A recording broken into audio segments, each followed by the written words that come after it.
Today, in our times, it is the fear of death,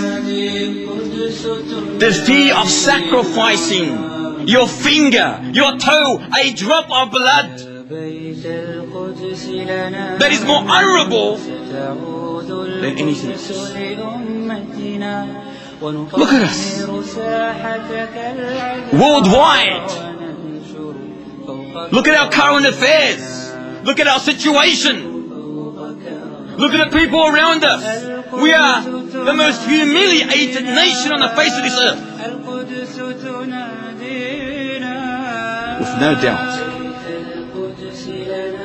Why? Because martyrdom to us is not appealing. It's not as appealing to us as it was to those ancestors, the great warriors that passed us, who lived around the best creature that walked this earth, Muhammad ibn Abdullah sallallahu alayhi wa sallam. Open your eyes and look at the massacres. Those that occurred in Bosnia and Kosovo, in Burma, Indonesia, those that occurred in Kashmir and still occurring. Those that are occurring today in Afghanistan. Those that are occurring in Iraq and Palestine. Have we done anything about this? Are we able to do anything? We are not. Why are we not? Because our lifestyle is more precious to us than doing anything about it. Our brothers in Cuba, who are chained like dogs, tied like animals, placed in a 2.4, 1.8 cage, concrete base, tin roof, chicken wire for walls. They walk like this, they can't even move. Those orange shirts of theirs, shaved, humiliated, degraded. We are downtrodden, enslaved. Why? We are the most humiliated nation today. القدس تنادينا القدس تنادينا قدس تنادي قدس تنادي قدس تنادينا ألا كل ما هو آت قريب وللأرض من كل حي نصيب. Another one of the reasons for this condition is that the Muslims have become preoccupied. So the Prophet ﷺ said, a time will come when the nations of the world will invite themselves towards you, like a group of people that are hungry will invite themselves to a plate of food when it is placed in their midst.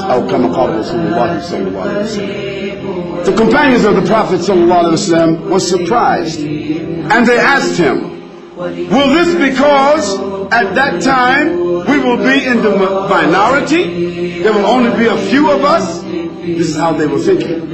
He said, no. No, you will be at that time in the majority. You will be a great number. Are we a great number? Yes, we are. We hear the Muslims talking about, we hear the statistics, 1.4 billion Muslims, 1.4 billion wet matches. Nothing you can do with them except recycle them and produce more matches that you can strike over again when they're dry. Then the Prophet ﷺ, he went on to tell them why this condition would exist. He said, your enemies will have no respect and no fear of you. Is this the case today? Has not the United Nations, headed by the United States, has not the United Nations, it's a Freudian slip, has not the United Nations, headed by the United States, have not they invited the nations to form a coalition, a world coalition, a new world order to do what? To select from the Muslims whichever they like a buffet. And they talk to each other like that. What you like today? Palestine, Afghanistan, Kashmir, Somalia, Shishan, Pakistan, Afghanistan. What you like? The question what they always have for each other, what do they have? Why do we need it? What can we do with them? So the Prophet ﷺ mentioned, and they do this blatantly, without any consideration, no respect. They take and go and invade and rape and kill and massacre, do whatever they want to do. And then after that, they set up humanitarian foundations to invite us to their countries to live, give us citizenship, and give us safety, and make us democratic, make us feel real good, and make sure we never go back to those lands to change our conditions. So the Prophet ﷺ, he went on. He said, your enemies will have no respect and no fear of you.